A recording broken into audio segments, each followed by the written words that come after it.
Aqua రంగానికి పూర్వ వైభవం తీసుకొచ్చేందుకు కృషి చేస్తామని రాజ్యసభ సభ్యులు బీదా మస్తాన్ రావు, డిప్యూటీ స్పీకర్ రఘురామకృష్ణరాజు హామీ ఇచ్చారు. పశ్చిమ గోదావరి జిల్లా ఉండి నియోజకవర్గం ఉండి కోట్ల ఫంక్షన్ హాల్లో జిల్లా ఆక్వా రైతుల సదస్సు నిర్వహించారు. సింగపూర్ నుంచి వచ్చిన ఆక్వా రంగ నిపుణులు డాక్టర్ బస్సా సాగులో అధిక దిగుబడులు ఏ విధంగా సాధించాలనేది ప్రజెంటేషన్ ద్వారా తెలియజేశారు. ఆక్వా రైతులు ఎదుర్కొంటున్న సమస్యలను పలువురు రైతులు ప్రజాప్రతినిధుల ముందు ఏకరువు పెట్టారు. ఈ సంక్షోభం నుంచి బయటపడే విధంగా కేంద్ర, రాష్ట్ర ప్రభుత్వాలు చర్యలు తీసుకోవాలని కోరారు. రైతుల విజ్ఞప్తి మేరకు భీమవరంలో 80 లక్షల వ్యయంతో ఆహ్వానం ఏర్పాటు చేస్తానని రాజ్యసభ సభ్యుడు బీదా మస్తాన్ రావు ప్రకటించారు. తన కంపెనీ ద్వారా తయారవుతున్న మేతను కేజీ 62 రూపాయలకే అందజేస్తానన్నారు. రైతుల అసోసియేషన్కు తనకున్న 2 ఫీడ్ ఫ్యాక్టరీల్లో ఒకటి అప్పగించేందుకు సిద్ధంగా ఉన్నట్లు ప్రకటించారు. రైతుల సమస్యలను ముఖ్యమంత్రి దృష్టికి తీసుకెళ్లి పరిష్కారానికి కృషి చేస్తానని డిప్యూటీ స్పీకర్ రఘురామకృష్ణరాజు హామీ ఇచ్చారు.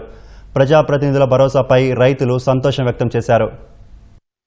ఈ ఆక్వా రంగాన్ని ముందుకు తీసుకెళ్ళడానికి ఈ సమస్యలన్నీ కూడా మన డిప్యూటీ సీఎం మన పవన్ కళ్యాణ్ గారికి, అలాగే చంద్రబాబు నాయుడు గారి దృష్టిలో పెట్టి మా ఆక్వా రైతుల సమస్యలని తక్షణమే పరిష్కరిస్తామని వారు హామీ ఇచ్చినందుకు మా రైతుల కమిటీ తరఫున, ఉమ్మడి పశ్చిమ గోదావరి జిల్లా రైతుల తరఫున వారికి ధన్యవాదాలు. రైతులకు సంబంధించి రైతాంగం చాలా తీవ్రమైన ఇబ్బందికర పరిస్థితుల్లో ఉన్న పరిస్థితుల్లో మరి వాళ్ళ ఉండి నియోజకవర్గ శాసనసభ్యుడు గౌరవ ఉపసభాపతి మరి త్రిపులార్ గారు మరి ఈ కార్యక్రమాన్ని రైతులతో కలిసి ఏర్పాటు చేయటం, రైతులకు సంబంధించిన అన్ని సమస్యలని ఆయన తెలుసుకుని అవగాహన చేసుకుని రాబోయే రోజుల్లో ఏదైతే ఈ ప్రపంచవ్యాప్తంగా జరుగుతున్న మార్పులకు అనుగుణంగా మరి ఆంధ్రప్రదేశ్లో కూడా మరి రైతుల్ని సన్నిధం చేయడానికి మన అందరం కలిసిమెలిసి ఎదరికి తీసుకెళ్తా ఉన్నారు.